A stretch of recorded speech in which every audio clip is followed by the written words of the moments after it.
Fala galera, fala torcedores aí, nação rubro-negra. Que vitória do Flamengo ontem. Flamengo 4-2 no Atlético Mineiro, lá na Arena do Galo, hein? Impressionante o Flamengo. O time melhorou depois das desfalques da Copa América. Impressionante o retrospecto do Flamengo nesse recorte. O Flamengo realmente mais forte do que nunca. E já tem gente na dúvida se a volta de Arrascaeta, De La Cruz, Varela vão melhorar o time, né? Tem já gente apostando que é melhor deixar como tá. Pessoal, vamos trazer hoje aqui o recorte dos programas da ESPN que falaram do jogo. Vamos dissecar aqui a vitória do Flamengo de ontem por 4-2 em cima do Galo. Como sempre, né, pessoal? Não podemos deixar crédito de vídeo para o Grupo Disney, canais ESPN. E também, né, siga nossa página, compartilhe com os amigos, curta o vídeo e também, óbvio, né, marca o sininho aí pra vocês, né, receberem a notificação quando a gente lançar um vídeo aqui no canal. Vamos pro corte, pessoal. Vamos falar de Flamengo? Bora. Vamos começar como? Com entrevistas? Então vamos lá. Mengão meteu 4, hein? Pra cima do Galão da Massa. O Galão não levou 4 do Palmeiras? Podia ter sido mais, Era pra ser mais, hein? Podia ter sido mais. Mas vamos lá, então. Donan, 4-2 Flamengo, os dois times com muitos desfalques, mas o Tite trabalhou, ou tem trabalhado melhor com o elenco que o Flamengo tem em relação ao Galo. E ontem foi assim. Sim, e com o técnico que ele é. Porque o Tite é disparado o melhor técnico brasileiro. E agora ele vai mostrando isso no momento mais complicado da temporada, com muitos desfalques, com a Copa América que atormentava o torcedor rubro-negro, ele encontrando soluções e tendo um aproveitamento altíssimo, segurando e sustentando a liderança do Campeonato Brasileiro. Ontem uma partida de controle, sofrendo muito pouco, mostrando a organização dessa equipe, né, na parte defensiva. Aí, um jogador que cresceu demais com o Tite, Wesley. Aí um jogador que entra na vaga do Pedro e faz gol. E que história tem o Carlinhos. O Carlinhos 2022, Abel, estava jogando o Campeonato Carioca pelo Audax. Esse ano foi muito bem no Campeonato Carioca com a camisa do Nova Iguaçu. É um jogador que era uma grande promessa do Corinthians. Existia até uma comparação, né, Dom? Que o estilo de jogo dele com o Jô. Foi campeão da Copinha, não foi? O Carlinhos? Sim. Foi, né? Um dos destaques. E aí, não me lembro qual ano, mas foi. Aconteceram algumas coisas na carreira dele, muito jovem, né? Acabou não confirmando as expectativas e dá a volta por cima, né? Ele dá uma declaração ontem muito tocante, né? Falando que ele é um vencedor, e ele é um vencedor mesmo. Primeiro que está na elite do futebol brasileiro, é muito difícil você chegar nessa última camada do futebol brasileiro. E ele deu a volta por cima, né? Porque ele era de um grande clube, de um gigante como o Corinthians, precisou passar por times, né, pequenos, e hoje é um jogador importante no elenco do Flamengo. Fez o gol, acho que engrandece ainda mais o trabalho do Tite da comissão técnica, porque era necessário você preservar o Pedro, que deu esse passe magistral, o Pedro espetacular. entra para jogar um período pequeno do tempo e dar uma assistência. Diziam jogo. que ele só servia para fazer gol. Não, ele tem provado nessa temporada. Ele é líder de assistência do Brasileirão também. Ele tem provado 6 nessa gols e 5 temporada. assistências. Ele tem provado. Nath. Imagina, Dom, que ele tem provado nessa temporada que ele não é só um atacante de fazer gol. Ele é o cara do pivô, ele é o cara do passe de lado para abrir espaço para o cara que vai passar no corredor. Ele é o cara que vai sair da área muitas vezes, como ele estava agora, para arrumar um passe. Tem que dar muito valor para ele. Ele tá indo muito bem Repito. fora também, né? Não sei por que não está em. Bruno Henrique, grande atuação também, hein? Seleção? Com 2 gols. E é legal isso, assim, a gente vendo, falando de vários jogadores, Donando lembrou muito bem do Wesley para mim. Davi Luiz, o que está jogando nesse período também, que ele passou a atuar mais. Então, é um Flamengo que acabou encontrando muitas soluções em meio a essas dificuldades. São 7 jogos desde a época do período de convocação, 5 vitórias, 1 empate, 1 derrota. Léo Ortiz parece que é volante desde que começou a jogar como profissional, tem ido muito bem nessa função. E o que eu acho legal de destacar é que não só as peças que mudaram, acho que até o estilo de jogo do Flamengo. O Tite tem um time um pouco mais vertical em relação ao que o Flamengo joga, com todo mundo à disposição. Então, assim... Esse time agora, com os desfalques, ele é mais vertical? Eu acho ele mais vertical, sabendo jogar com essas dificuldades. Foi muito efetivo ontem. Concordo com os colegas quando falam que era para ter sido mais, de fato era para ter sido mais. Acho que até uma desatenção, o gol que o Hulk faz o último, não pode acontecer, é que não teve nenhuma consequência grave, que o jogo já estava resolvido, mas a liberdade que ele tem no meio da área. Mas o Flamengo abre 2-0 com 3, 4 finalizações no jogo. Então foi um time muito efetivo na chegada ao campo de ataque. Então é uma equipe que tem encontrado soluções. Lógico que a gente fala do elenco que o Flamengo tem, todo o dinheiro à disposição. Mas assim, a partir do momento que você perde a quantidade de jogadores que você perdeu, não só para a Copa América, mas por lesão, e você muda o seu estilo de jogo. Exato. É muita coisa. E o Flamengo... conseguindo manter o alto nível de competitividade, para mim esses times, Flamengo, Palmeiras, Botafogo, se passam desse período de Copa América ali, vai ser complicado você buscar. Se eu disser para vocês que o desempenho, os números, eles melhoraram no Flamengo Isso é nítido. depois que começou a Copa América, vocês acreditam? Isso é nítido. Dá uma olhada nessa tela então, Natália. Vai ficar mais nítido ainda para você. É muito doido. Isso é bem nítido. Aproveitamento do Flamengo no Brasileirão antes e depois de ficar desfalcado. Antes, em 7 jogos, o Flamengo tinha 67% de aproveitamento. Começou a Copa América. Foram embora Arrascaeta, De La Cruz, Varela, Vinha, Pulgar. O que aconteceu? Em 7 jogos, o aproveitamento subiu Cebolinha machucada. para 76%, Natália. Abel, Como que pode um negócio desse? é uma coisa que eu tenho chamado a atenção, quanto o Flamengo tem sido adaptável ao estilo de jogo do adversário. Então, em determinado momento, o Flamengo retém um pouco mais a bola, troca passe, mesmo que seja um pouco mais com velocidade, mas fica um pouco mais com a bola. Em determinado momento é muito vertical, como citou o Donkey. Então, o Flamengo está se adaptando e com uma mentalidade diferente do que a gente via num time abatido no começo da temporada. Principalmente pensando no começo da Libertadores, o quanto o Flamengo, mesmo com jogadores à disposição, aquele planejamento que a gente questionava se era para poupar em determinados jogos ou não, era um time que mentalmente me parecia esgotado. Me parece que não é mais isso que acontece. Além, obviamente, da questão como tem se adaptado taticamente ao estilo de jogo do adversário. Ontem, boa parte do tempo, o Atlético Mineiro teve posse. O Atlético Mineiro rodava, o Flamengo roubava a bola e acelerava o jogo. Então é uma questão muito nítida, assim, da evolução do Flamengo e da forma como o Tite encontrou soluções, na verdade, para que esse time não baixasse de produção mesmo com tantos desfalques. O elenco do Flamengo, a gente já falava aqui, que era um dos mais recheados da América do Sul. Isso era fato.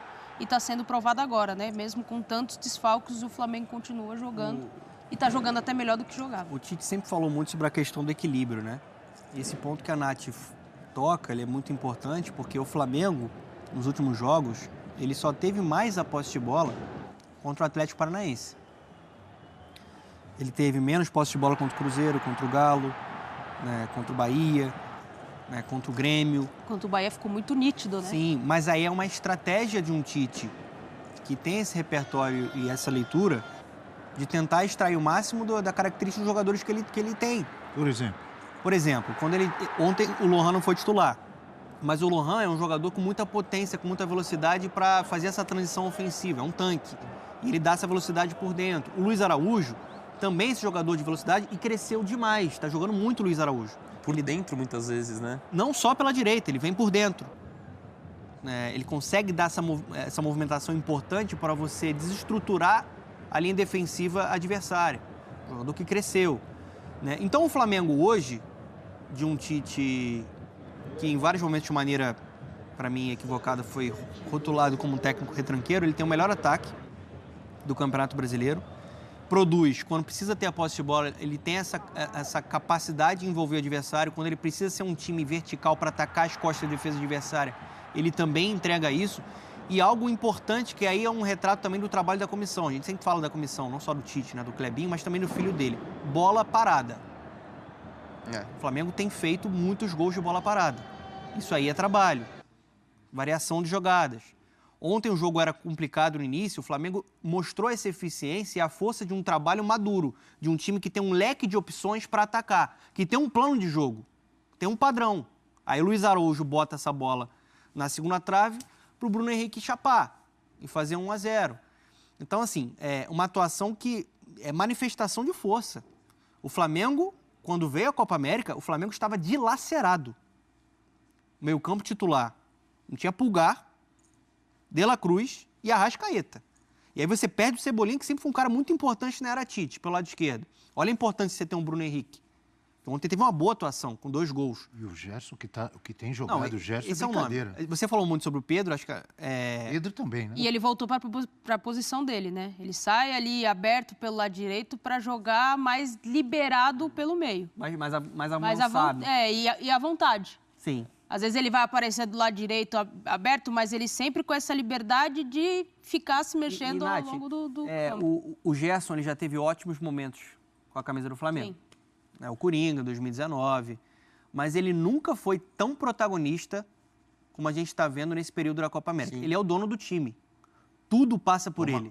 Um jogador que sem a bola, combativo, Leão. sufoca, se sacrifica pelo time. Isso era importante virar essa chave. O Tite está sendo muito importante porque o Gerson, tecnicamente, ele tem muito recurso. Ele é acima da média.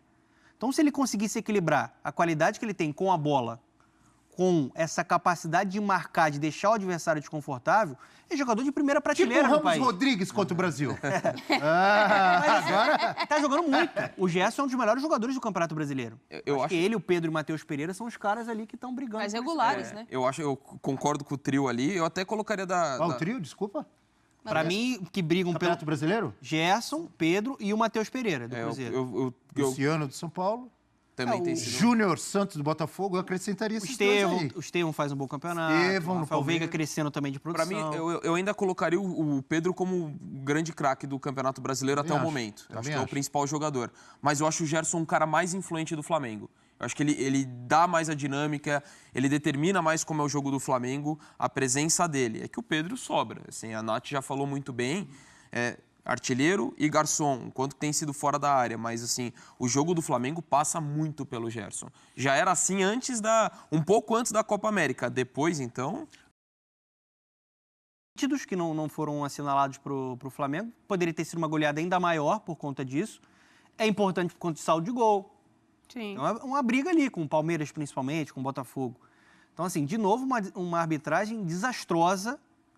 E a gente não vai ver nenhum tipo de avanço, né? Uma arbitragem sem critério, fraca, sem nenhum tipo de convicção.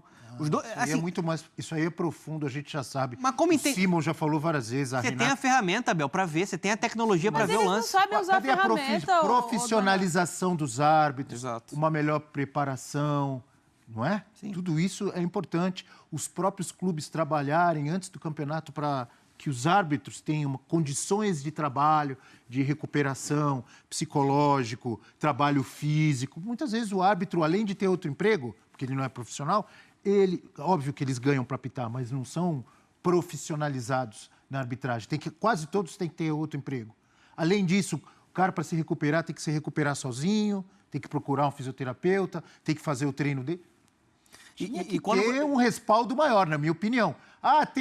Tem aquela preparação, tem aquela pré-temporada, a gente sabe que tem, mas na minha visão é muito pouco. Quando você vai escutar o áudio do VAR, da interpretação... Muitas vezes piora. Dá vontade de desistir, cara, porque o cara tá vendo a imagem, é um malabarismo, uma interpretação que ele briga com a imagem. Parece que ele quer reforçar a interpretação do campo, que foi uma interpretação equivocada. O VAR tá ali para tentar auxiliar. Deve auxiliar. E os 2 pênaltis que estão marcados a favor do Flamengo ontem foram, para mim, absurdos, né? O Flamengo foi prejudicado. Ele vence o jogo, mas poderia ter conseguido uma goleada ainda maior. Infelizmente, não é só no Brasil. A gente viu a arbitragem daquele árbitro venezuelano no jogo Brasil e Colômbia, que ele não deu um pênalti escandaloso no Vinícius Júnior.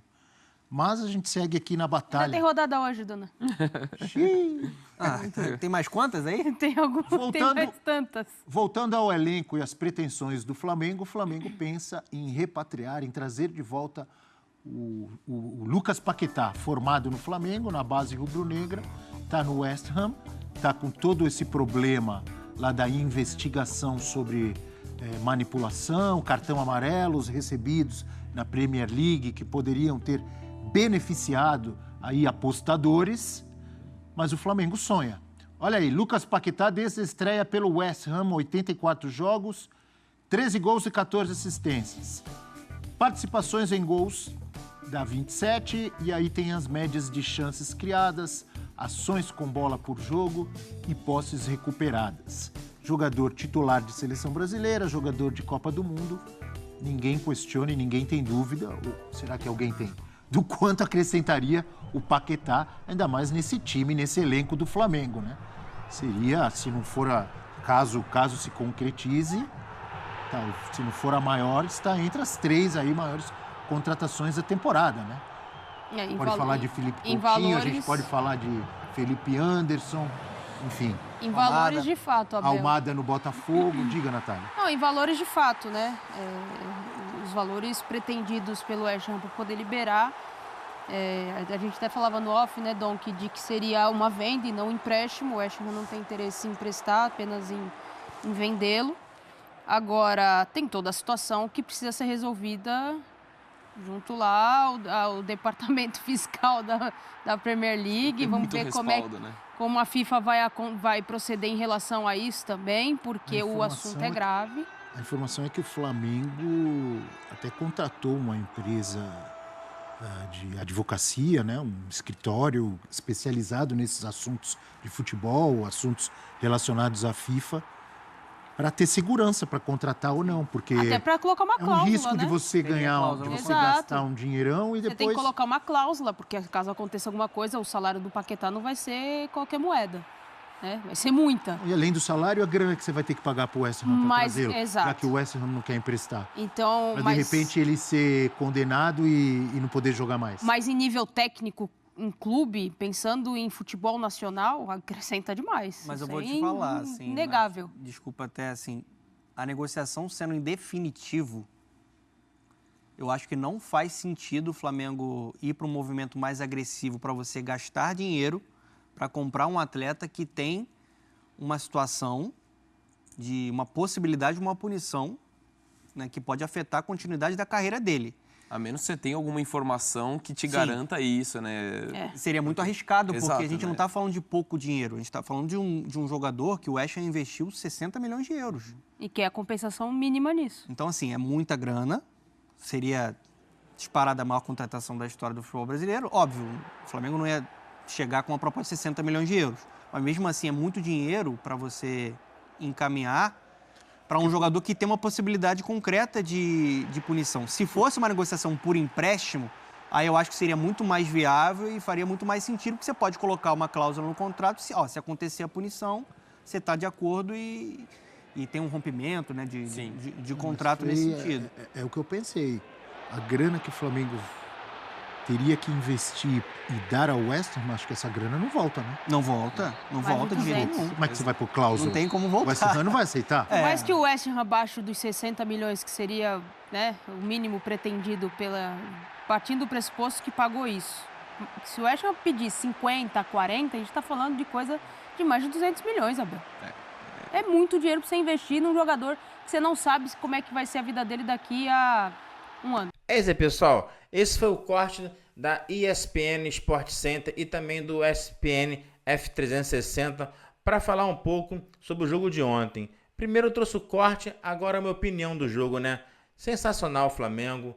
Que partida do Bruno Henrique. O Pedro jogou pouco, mas jogou muito. Impressionante o Pedro. O Gerson tá jogando demais. O Léo Ortiz jogou muito ontem. O Wesley foi muito bem no segundo gol, mas eu ainda achei que ele foi ainda meio afobado. Ele e o Rossi estavam disputando quem ia entregar um gol pro Galo, mas no montante, Davi Luiz, Fabrício Bruno, impressionante, pessoal. Muito bom o time ontem. O Tite realmente está dando uma cara difícil de acreditar que o Flamengo vai perder esse título brasileiro. Mas falta muito campeonato ainda. Estamos nem na metade do campeonato. Vamos ver o que vai acontecer no futuro aí, tá? Então, olha aí, galera. Quem gostou do vídeo, aquele recadinho básico, né? Se inscreva no canal, curta o vídeo, compartilhe com os amigos e, se puder, marca o sininho aí para receber notificações quando chegar um vídeo novo no canal. Valeu, galera. Mais tarde tem ainda mais resenha sobre esse jogo, hein? Vamos trazer um corte de outros programas que vão também falar sobre essa vitória do Flamengo de ontem. Flamengo mais líder do que nunca. Vamos que vamos, pessoal. Valeu, fui!